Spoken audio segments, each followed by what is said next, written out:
their activism has helped Mia Khalifa, who is you probably know her from her adult film career, which actually was very short-lived. She was at one point a nobody. She decided to do porn. She shot some stuff for like 3 months and made about $12,000.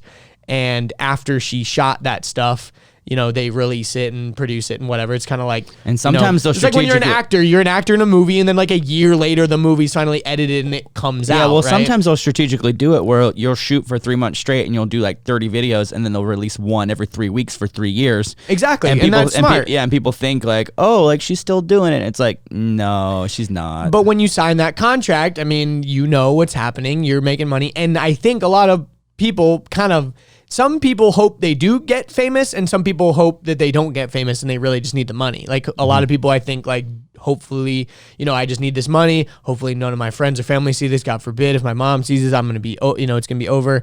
I've actually talked to a couple of, I know one girl that was in pornography, and she told me that she didn't fully regret it, but if she went back in time and had to make the decision again, she said she probably wouldn't have done it. Like she's like cool with it now. She's like, you know, my parents found out, my family found out, like it wasn't the end of the world.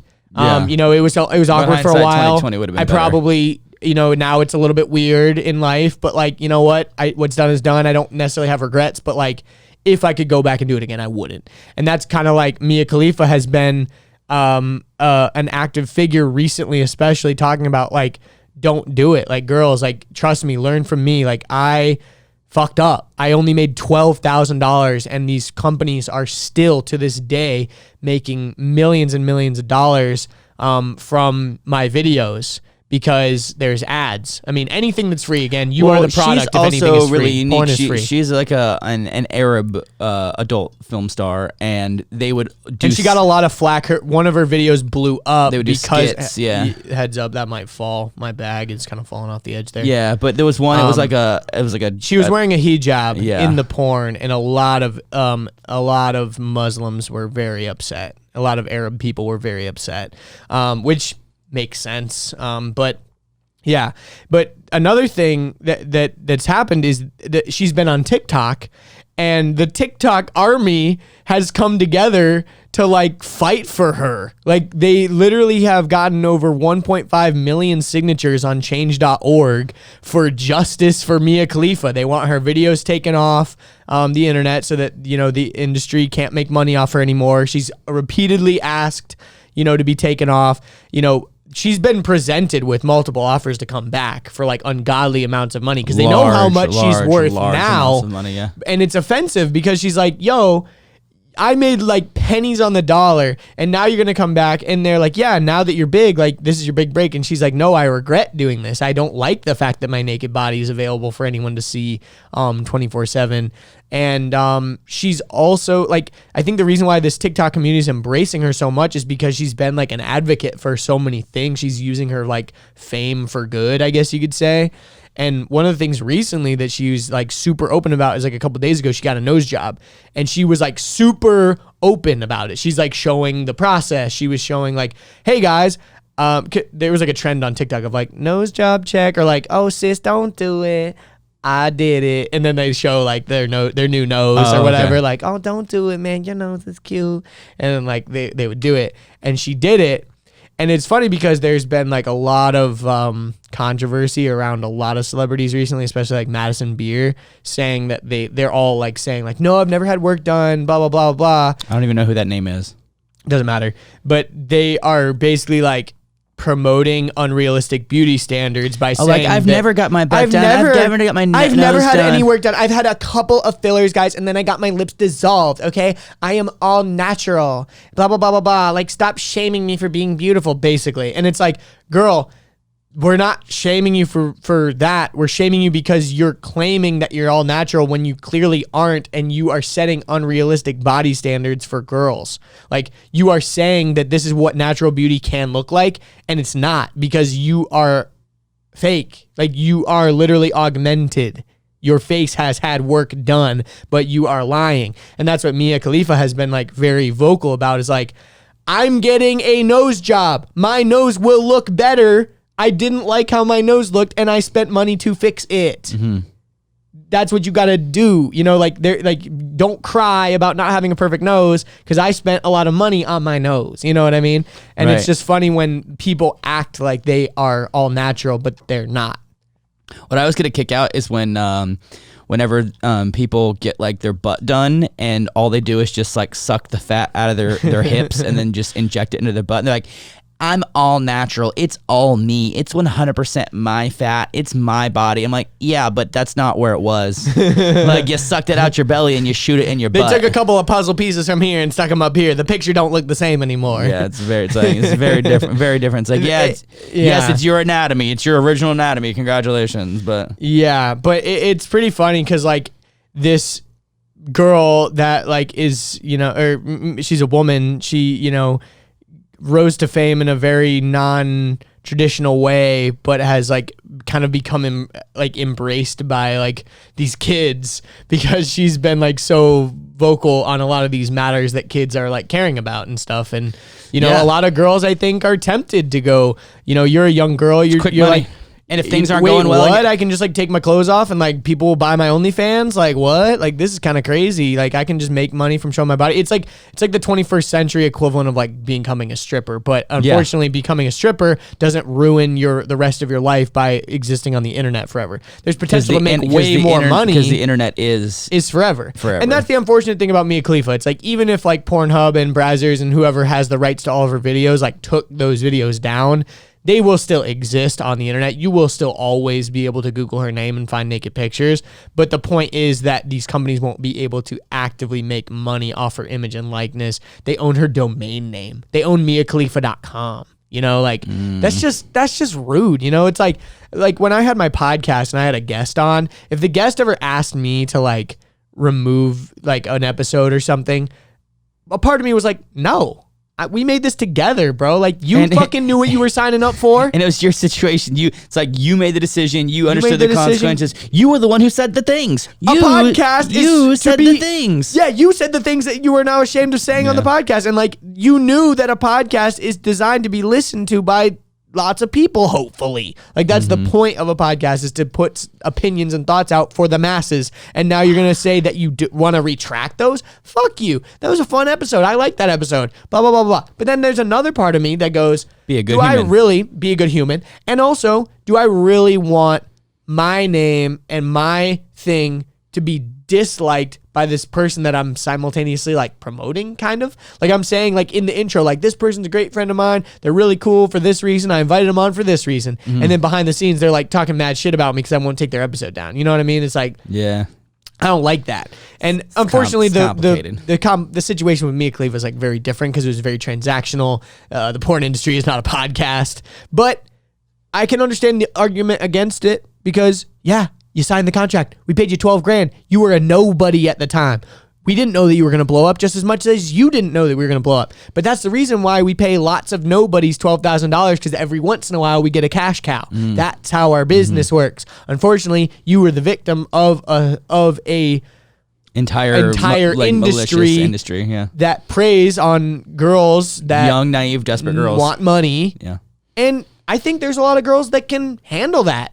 There's a lot of, you know, like I'd say like Riley Reid is probably like an example of someone who's like she's very confident in it. She lives it. The lifestyle of it. Like she's cool with all of it. Like is she's Riley still even her real name, by the way? No, her real name is something else. I have no idea. Cause I know, but I listened to that podcast I think I talked about it before. Yeah. I tried listening to that too, but the dude was talking way too much. Like he literally, it was 30 minutes of him talking before he even asked her a single question. And I was like, wow, bro.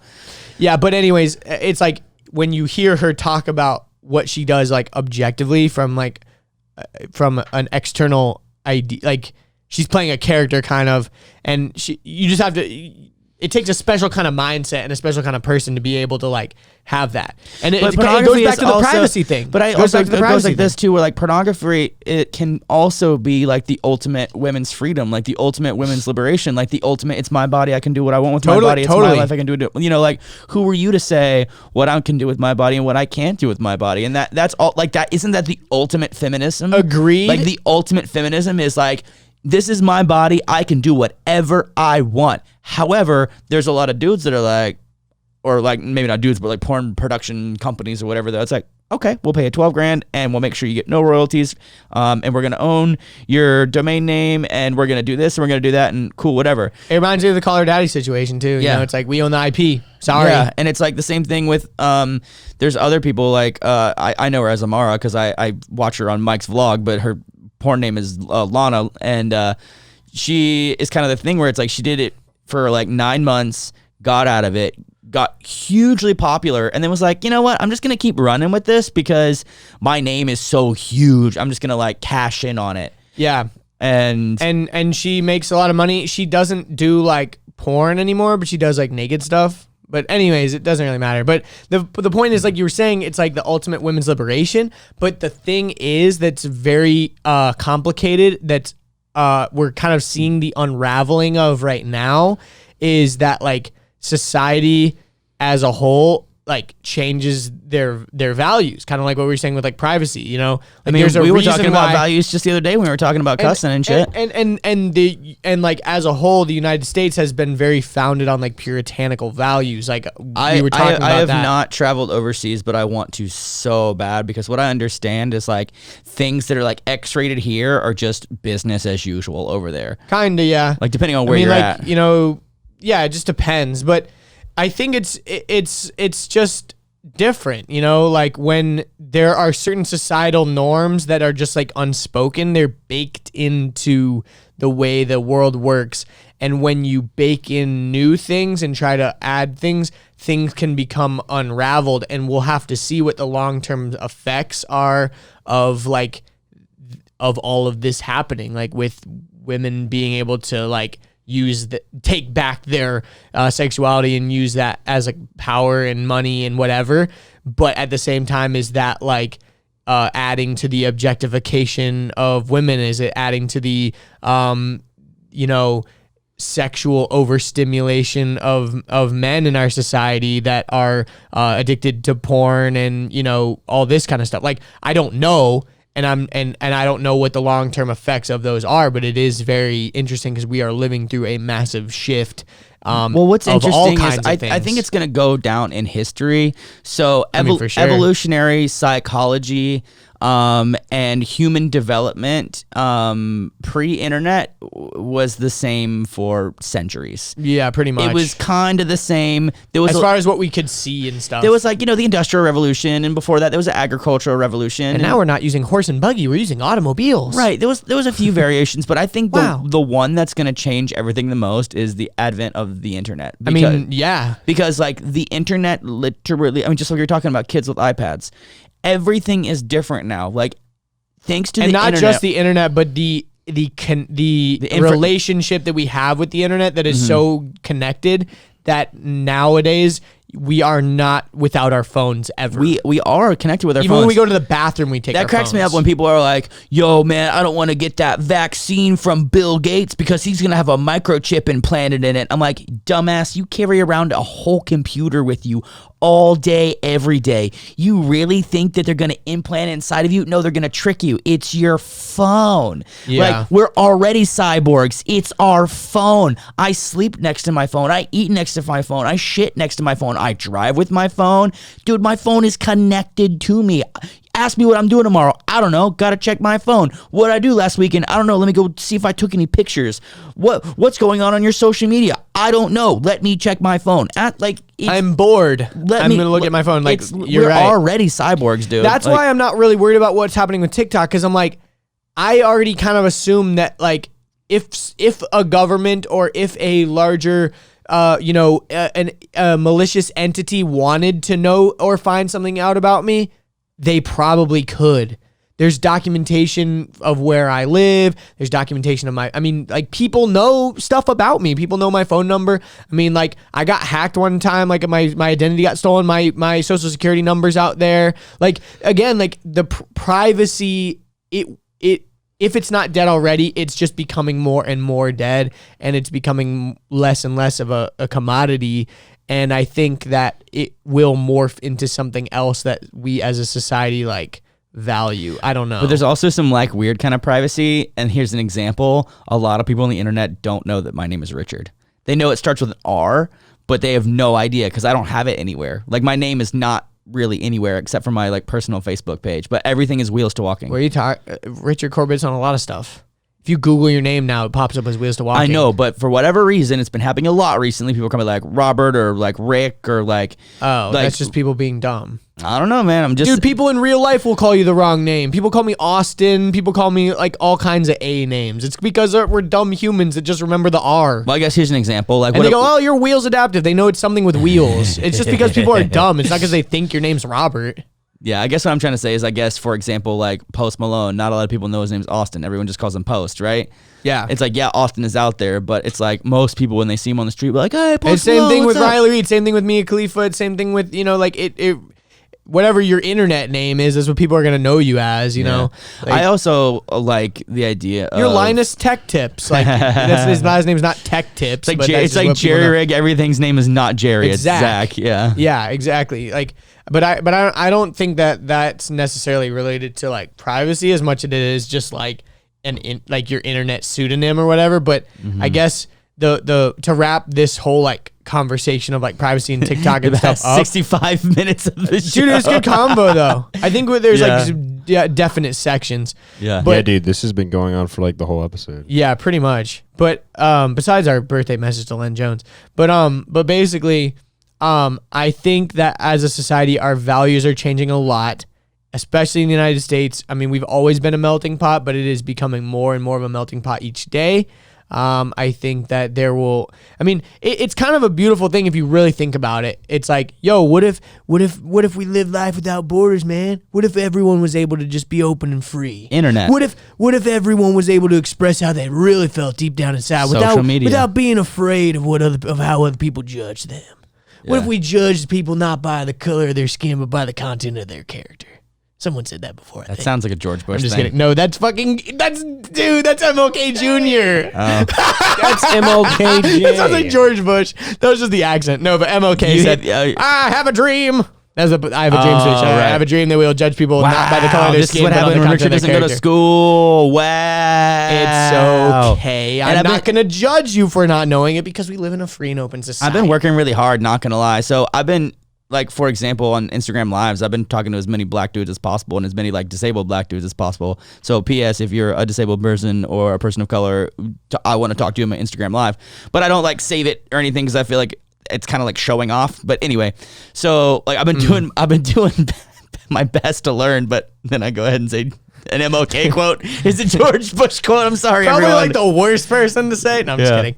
No, George W. but it doesn't, dude. It again. Remember when knowing everyone hated facts, him? Remember when everyone hated him? dude? Honestly, whatever. It's like the thing about a president is like you always will look back more fondly on them when you have than versus when you have them. But anyways, the thing that's interesting is like when you know facts, now is the only time in history. It's the first time in history where like knowing facts is like not that valuable or even important. And also there's just so much fake news that we don't really know what is a fact and what is just like a false fact. If you know how to like or a made up fact, because research and understand like the difference between opinion and fact. That's the one thing that blows but my the up. thing is like the people is- that don't know the difference between an opinion and fact, and they don't know how to even test it a fact to see if it's a fact and not just an opinion. But there's certain things that you can't know. Like, for example, like, oh, let's turn to scientists. Oh, who's the main consensus of scientists? Oh, we got WHO and we got the CDC. Let's ask them about what's going on with coronavirus.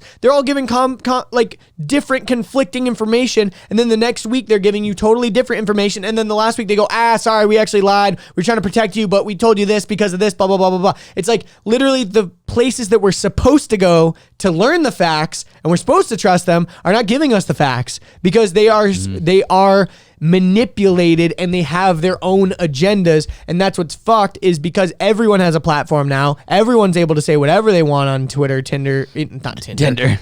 Well, they are allowed to say whatever they want on Tinder. But like everything has become so commodified that, it's been very blurred about what is truth and what is not. And I think the only way that you can regain that is by having a track record. That's what I love about Philip DeFranco. He's an independent news source. He does give his opinions, but he always clearly states his opinion. He clearly states his opinions. He admits when he's wrong.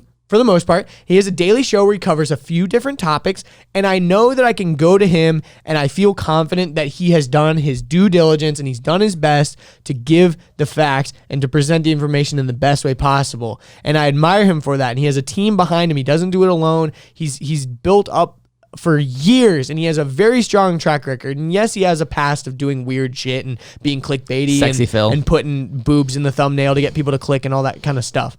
But the thing about it is he has a very clear track record of the past 5-6 years of just putting out very good content. And I can't say the same about a lot of these large publications, because over time they become, instead of a news outlet, they are more motivated to become a media outlet, and media outlet is just the main point of a media outlet is to get views and clicks, and at that point then you just become a clickbait factory, and the line is blurred between what will get the most clicks and views and what is the information and facts that maybe not be as sexy and may not be as clickable, but it is what we need to be actually talking about instead of sensationalizing it. Yeah, I guess what I mean is just in the context of critical thinking skills and understanding like peer-reviewed science and understanding the scientific method and understanding things like logical fallacies. Yeah. Like that's the type of stuff I'm talking about. It's like, and also But unfortunately, a lot of those systems are broken too. And I mean, you see what also- happened with Eric Weinstein's brother. Like, there's a lot of fucked up shit with the peer review system too. Like, it is fucked. Like, yes, we can always do our best, but like, it is very, very hard, and you can't expect everyone to like take the time to do it all. Like, that is the reason why we like just shout out headlines and stuff. Like, and even like when you search for something, you don't know it, but like how you search for it will actually depict what results you get. And based on your previous search So if like I put like, is Donald Trump a bad man? You're going to get a bunch of stuff about Donald Trump being a bad man. But if you're like, is Donald Trump a good man? Is Donald Trump a good man? You get a bunch of stuff about it being a good, it's like, is Donald what is Donald Trump's policy on, hate crimes? And it's like, oh, well, they used the word hate crimes. It'll be like, Donald Trump does hate crimes. It's like, it all depends on your search query as well. It's very complicated.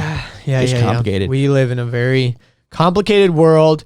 We are living through very unique times. I think we'll be able to go back and listen to this stuff and probably laugh, because it's going to be so commonplace, a lot of the stuff that's happening, and the issues that we're worried about right now will probably be so laughable and so small. Isn't that how it always is? Happens in the future? Isn't that how it always is? Like, yes. I think about what I'm worrying about right now versus what I was worried about March 13th when the shutdown happened. I'm like, different things. Different for sure. I mean, last year we were worried about, like people were worried about Obama wearing a fucking tan suit. Like people were up in an uproar. The president, that's unpresidential. You can't wear a tan suit. That's blah, blah, blah, blah. Like, I didn't know that and was an now actual we've thing. got, the Fox News was all over that shit. They were.